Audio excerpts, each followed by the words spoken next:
Okay, so I will be the first one to admit that when it comes to Wonder Woman before the new 52, I am by no means an expert in her character. I have read some stories here and there, but she's just like a person out there that's like been around for a long time and she's really strong and can do stuff, but I was like never knowledgeable about her character. And honestly, I never really had a reason to be. Like Wonder Woman had never really interested me before. That was until I talked to you guys anyway. So I'm hanging out in the Discord chat one day and I'm talking to all you guys, a bunch of fans of the weekly poll, and then I was like, man, like I need to do Wonder Woman stories, but I've already covered like Wonder Woman Rebirth, like the first two arcs, The Lies and Year One. Like what are some good Wonder Woman stories that I can do? And people are like, do Hiketeia. And I'm like, what's Hiketeia? They're like, that's the story where Wonder Woman beats the hell out of Batman. And I'm like, what? And so I fired it up, like I grabbed the comic and just started reading through it. Oh my God, this comic is so good. This story is amazing. It is, it's almost mind-blowing. Crazily enough, it's written by Greg Rucka, the guy who's writing Wonder Woman Rebirth right now. So I can see where he's just been like one of the most influential Wonder Woman writers, since like forever. But Hiketeia is beautiful because it focuses so much on like the character of Wonder Woman, like what she's about. Let's get into this so you guys can see what I'm talking about. So the cool thing here is that what happens is Greg Rucka basically just kind of opens up with giving us an idea of what Hiketeia is. And Hiketeia is a tradition that stretches all the way back to, the old ages, the early ages of like the Greek and Roman empires. I mean, it's really just one of these extremely old rituals that's almost as old as society itself. But the process of Hiketeia involves a person basically, going through and abasing themselves to someone else. In this instance, it is basically a guy who's more or less poor, who's being, demonized or whatever the case may be, abasing himself to another man. This guy in turn provides a home for this poor man. He provides food for this poor man. There are rules, there are regulations that have to be followed according to the laws of Hiketeia. Now, when I say abasing, I simply mean the idea that he basically supplants himself. He says, look, I am someone who is, I'm just not worthy. I'm the lowest form of life possible. I will exist in service to you. But it doesn't mean that the person that, basically has control here, that they can do anything they want to. There has to be decorum. There has to be appropriate attitudes, appropriate tendencies. Those individuals who abuse the ritual, whether it's the person who is abasing themselves or the person who is basically taking care of this, poor guy in this instance, if either one of them abuse it, the Furies will come for them. Now, the Furies are, and I can't remember exactly how it is that their name is pronounced. I've been calling them, Aranise, but I don't think Aranise is right. But Furies is another term that they use here. But essentially, the Furies are basically like these vengeful beings that arrive when someone makes a false promise, which is to say, yes, I promise I will do this, and then they don't. In the case of Hiketeia, if somebody comes to you and they abase themselves and you accept Hiketeia and then break your promise, the Furies will find you and they will kill you. And that's exactly what happens in this ancient story that we're given, is that again, this wealthy man basically agrees to Hiketeia for this poor man. But when he's supposed to be abiding by these rules and these rituals, this wealthy man lashes out. He screams at the poor man, attacks the poor man, different things like that. And in response, after he basically murders him, the Furies come for him and basically kill him. And that's what Wonder Woman's really talking about here. She's talking about the nature of Hiketeia. And so what we do is we wind back to about 3 weeks ago. Now, there's not going to be any time travel here. I mean, really, the beginning of the story takes place in the modern day with the exception of just, that really old legend of Hiketeia. The rest of the story takes place, 3 weeks ago or over the course of 3 weeks or, something along those lines. But what we do is we actually pick up with a woman. And what we end up finding out is that this woman is basically being caught up to by Batman after having committed a murder. Now, of course, as we would expect with Batman in any comic book, he does not allow laws, to be broken. He punishes all individuals for the laws they break, regardless of what that law happens to be. Now, well, I won't say it's that extreme. Like he's not going to swoop in and like carry you to jail for jaywalking. But in certainly a situation like murder, that person has to be held accountable. Now, notice in this story, we're not being given the original explanation of why this happens. All we're being told is that this girl, Danielle, basically murders a man, and that's it. Now, of course, in the confrontation with Batman, she's basically able to make her escape after jumping off a bridge. And so, for the time being, Batman most likely knows that she's very much alive, but Batman's got other fish to fry. He's got other things to worry about. And so for the most part, he just kind of fades into the background. And so what we do is we follow Wonder Woman in her almost everyday life. We don't see every instance of it, but it's one of the cool things because remember, when it comes to like these original graphic novels, when it comes to these standalone stories, these are usually designed to both introduce people to what characters are about, as well as give us an idea of, who these characters are on a personal level. And one of the major aspects of Wonder Woman's character has always been both how she's physically designed, which is to say the beauty that she's depicted as having in the comics, as well as the fact that she's such a powerful and prominent hero. And so because of this, she has really gained the adoration of society almost at large. She shows up in a place and people flock to get her autograph. Sometimes it's young girls who feel empowered by Wonder Woman. Sometimes it's men who feel empowered in different ways by Wonder Woman. But the fact remains here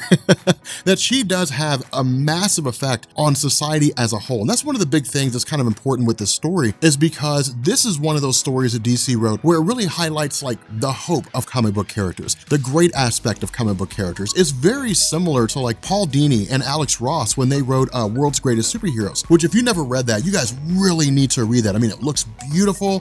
The Wonder Woman story is absolutely gorgeous. I mean, it's every single panel, every single page in that comic could be a poster. I mean, it's Alex Ross art. It's just absolutely gorgeous. But of course, Danielle catches up to Wonder Woman, and when she does, she pledges Hiketeia. Now, here is the way that this works. With Danielle approaching Wonder Woman and pledging Hiketeia, she's doing it without Wonder Woman knowing anything about her past. Wonder Woman doesn't know where she's coming from. She doesn't know what she is. Wonder Woman is abiding by the time-honored tradition that if a person comes to you and pledges Hiketeia, that you in turn have to say yes. And the only way the Hiketeia vow can be broken is if the person pledging it lets it go, if they release, that individual from their service. So in this circumstance, Danielle shows up, and as far as Wonder Woman knows, she's genuinely pledging Hiketeia. And so Wonder Woman, of course, is obliged to accept. And that's the reason why, with regards to this story, that the only way for Danielle to basically release Wonder Woman from the vow of Hiketeia is for Danielle to actually do it on her own. It's the only way for Wonder Woman to be able to walk away and to be able to be released from this particular vow. Now, one of the things that we're not given by Greg Rucka is how long this goes on for, in the sense that maybe it's permanent. Maybe a person will forever be held to the vow of Hiketeia, but more often than not, it seems like it's only ever temporary. It's a very short amount of thing. And so if a very poor person showed up to a very rich person and basically vowed Hiketeia, the rich person could take them in and basically go through the process of helping that poor person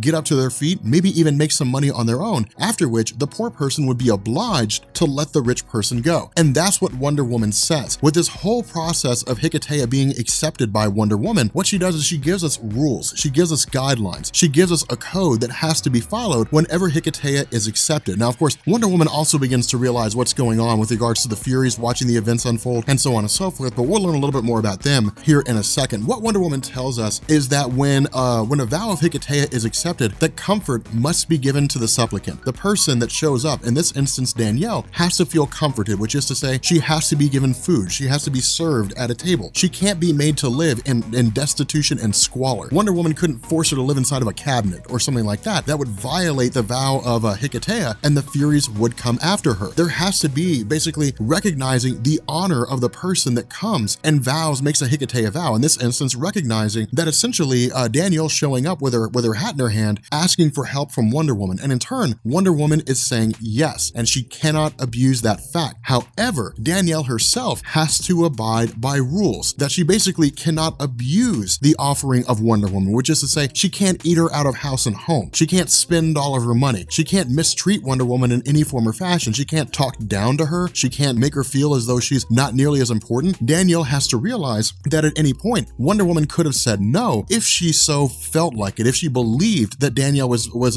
making a Hiketeia vow under false pretenses. Now, this is really kind of a cool thing. This is really a really awesome concept by Greg Rucka. And the reason why is because of the fact that what it does is it hits home to the nature of Wonder Woman. Wonder Woman has always been this character that's very loyal, this character that's very warrior-minded, this character that would go to the ends of the earth for the members of her team and would even fight against the Justice League if it was necessary in order to achieve a certain goal. That was one of the things that was fleshed out during Tower of Babel, right? I mean, like, there was this whole circumstance where Batman was talking about how the only way to beat Wonder Woman is to basically make her fight until she's physically exhausted and her body shuts down, because she will never give up. And so because of this, Wonder Woman basically appears to the Furies and says, look, this girl Dani is under my protection. We've sworn a vow of Hiketeia. You have to leave. Now, of course, what the Furies do is they basically taunt Wonder Woman a bit. And it's also Greg Rucka giving us an understanding of where the Furies reside, which is to say that Wonder Woman is very strong. She's very capable. She's every bit as powerful as Superman, if not a little bit better in terms of her fighting prowess and the limits that she'll go to win. But at the end of the day, the Furies are are effectively these immortal goddesses of vengeance. They can't be destroyed by conventional means, and Wonder Woman couldn't certainly beat him to death. And so because of that, they are in every bit more powerful than she is. And they make this presence known by saying, do you really want us to kill you? Because we can, or we can just let this vow of Hiketeia run its course, and as long as you abide by the laws as you're supposed to, then everything will be fine. And so because of this, we basically pick up the following morning. Now, this again is kind of the cool aspect of Wonder Woman, because with her character, she was always sort of this character that fell in line with like Batman, Superman, and a myriad of other characters. And what I mean by that is one of the big differences between Marvel and DC when it comes to superheroes is that we don't really have like the normal everyday goings on of Marvel comic book characters, which is to say, we don't usually see Tony Stark in like board meetings. We don't usually see Tony Stark doing whatever it is that he does on a day-to-day whenever he's running his business. We don't really see those kinds of things, but we do see Clark Kent as a news reporter. We do see Bruce Wayne, you know, when he's basically the guy who's being a philanthropist. And we certainly see Wonder Woman when she's going about her regular goals as being an ambassador for Themyscira, meeting with the United Nations and meeting with pharmaceutical companies and trying to make sure that medicine gets to the places that it needs to go. These are the kind of things that she does. And so of course, with Danielle having sworn a vow of Hiketeia, she basically has to do what Wonder Woman wants her to do in terms of being her assistant.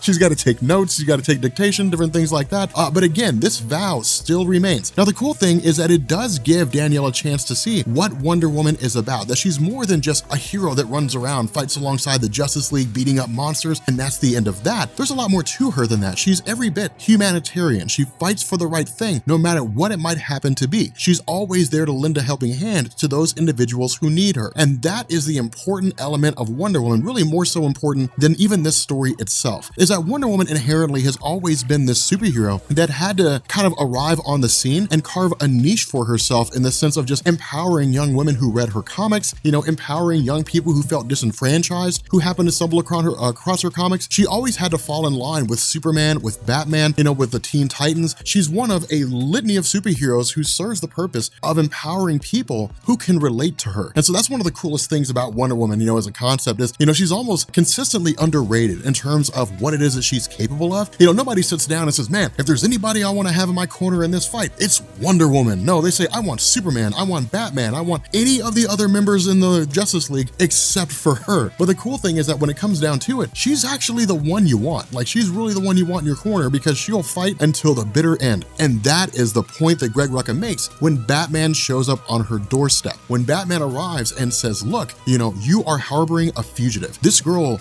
Danielle, is a murderer and I'm here to take her back to prison. Now, under normal circumstances, Wonder Woman would be like, oh, well, I didn't know that. Well, here you go. Take her, you know, take her off to prison. Do whatever you're gonna do. I mean, I don't care. But Wonder Woman has sworn a vow. You know, Danielle is under her protection. And there's more here than just the idea of, well, the Furies might get me, so I have to keep her protected. It's an honor-bound thing. That's the difference here. That's really the kind of the core of the story. If Danny had approached Wonder Woman, and if Danny had said, look, I made some terrible decisions. If you ask me, I will explain them to you. But at this moment, I need your protection. Even if there was no vow of Hiketeia, Wonder Woman would still keep her protected. She would still keep her protected from Batman. And it's not because she's just like, oh, Batman's a man and I'm gonna beat him. No, it's an honor thing. She swore an oath to this woman. Even if the oath is only as significant as Wonder Woman allows it to be, it was still an oath that she swore. Now again, because this is Hiketeia, there are mortal consequences for Wonder Woman falling short of her agreement. But the fact remains here, it's basically Greg Rucka hitting on the idea that if Wonder Woman makes a promise, she will keep it no matter what happens. Now, of course, what we also end up finding out here is that the reasons for Danielle engaging in these acts of murder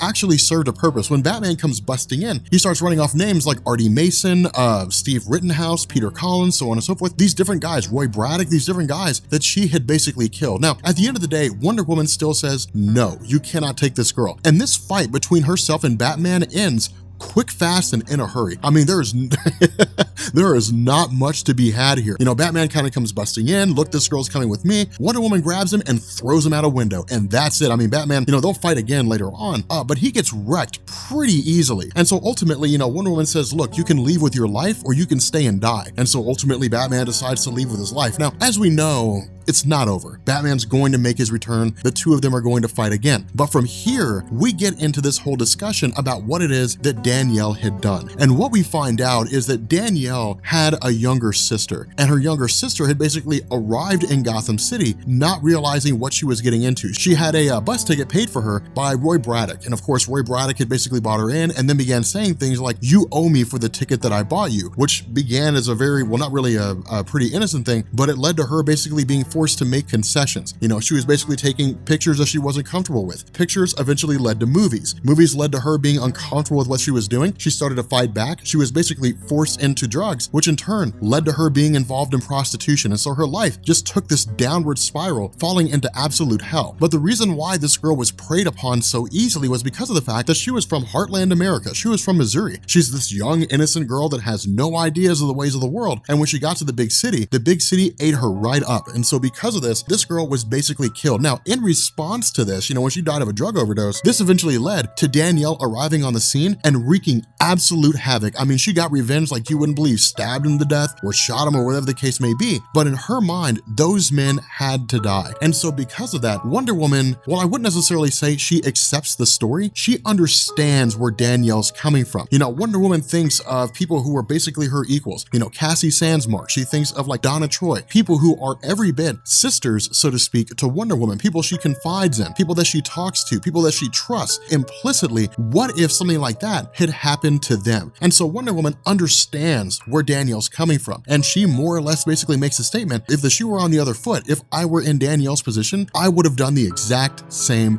thing. And that's what makes this story so visceral. When I was reading through this segment, you know, where we were basically being told all the terrible experiences that had befallen the sister of Danielle, you know, how she had been basically made to engage in some acts that she wasn't really comfortable with, I could imagine the rage, you know, that Danielle would feel only to find out that her sister had experienced this hell and then turned around and died, being forced into a life that she didn't want to be a part of. And so, you know, ultimately, this basically leads to the Furies arriving on the doorstep, you know, of Wonder Woman and basically saying, look, the vow of Hiketeia is almost finished, and begin talking about things like water, pipes, so on and so forth, which ultimately leads Wonder Woman to an aqueduct, basically to the docks of Gotham City. And this is really where the fight begins to come to a head. And the reason is because of the fact that Danielle, after having basically taken off over her guilt about, you know, putting Wonder Woman in the situation, eventually runs into Batman again. Now, of course, with Batman continuing to chase after Danielle, this is when Wonder Woman steps in, and this is when the real fight breaks out. The cool thing about Batman as a character, one of the things that I like about him the most, is that he's very similar to Wonder Woman in the sense that he will just keep fighting. Like, he'll just keep coming back and coming back. Each time he'll learn, you know, he'll fight Wonder Woman, he'll end up being, you know, defeated, he'll learn his lesson, and he'll come back. Now, at this point, Wonder Woman, you know, learning lessons is more or less like a zero sum, right? Like, he knows everything there is to know about Wonder Woman. And so really, you know, in some part of his mind, he would have to know that being here is a fool's errand. You know, if Wonder Woman says, look, this girl is under my protection, you cannot harm her, and she's adamant about it, Batman would have to legitimately believe that Wonder Woman is going to protect this girl no matter what, even if it means killing Bruce Wayne himself. And that's really what it is that Greg Rucka is presenting here. He's presenting us a scenario where you have an unstoppable force meeting an immovable object. Batman's desire to hold those who commit crimes accountable for their actions is unshakable. I mean, that does not go away. That is the core of who he is. But Wonder Woman's honor, when she makes a promise that she keeps it, that is just as unshakable. And so it's almost like you just have two people smashing their heads against each other. One of them's gonna have to give, and it ain't gonna be Wonder Woman. And so, of course, what this does is it leads to a direct battle between the two, and Batman is immediately overpowered. No ifs, ands, or buts. Now, following this, Batman actually tries to invoke Hiketeia. And that's kind of the funny thing is he says, look, you know, I supplant myself before you, that kind of thing. Wonder Woman immediately turns him down because she says, look, you're not making this vow because you genuinely mean it, because you really want my protection. You're doing this because of the fact that you believe that it's going to basically give you the ability to take Danielle away.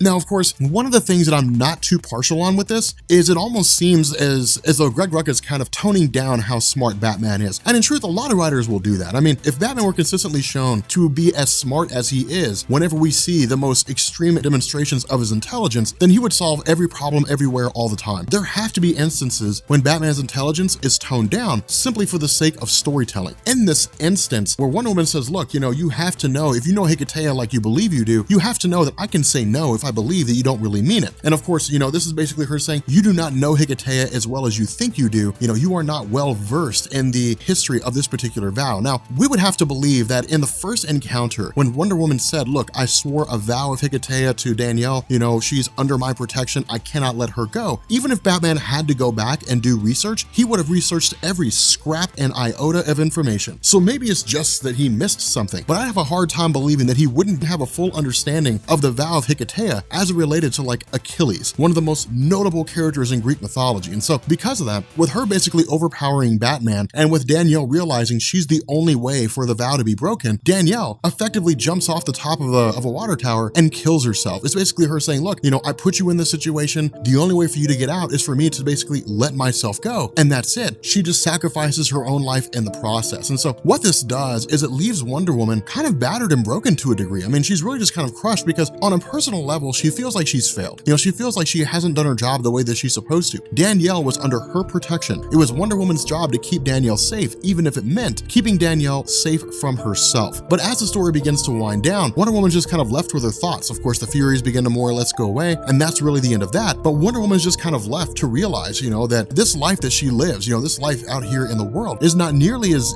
easy as she thought it was going to be, that there are constant struggles, constant ordeals, that different mythological beings are constantly coming home to roost. And so as she continues to kind of deal with this concept, she always has to straddle, you know, both sides, always has to recognize that at the end of the day, she's always going to have a hard time trying to have the best of both worlds, so to speak. But with that being said, guys, if you are new here to Comics Explained, make sure you guys hit the sub button to become part of the Rob Corps. If you guys enjoyed this video, make sure you drop a like, and I will catch you all later.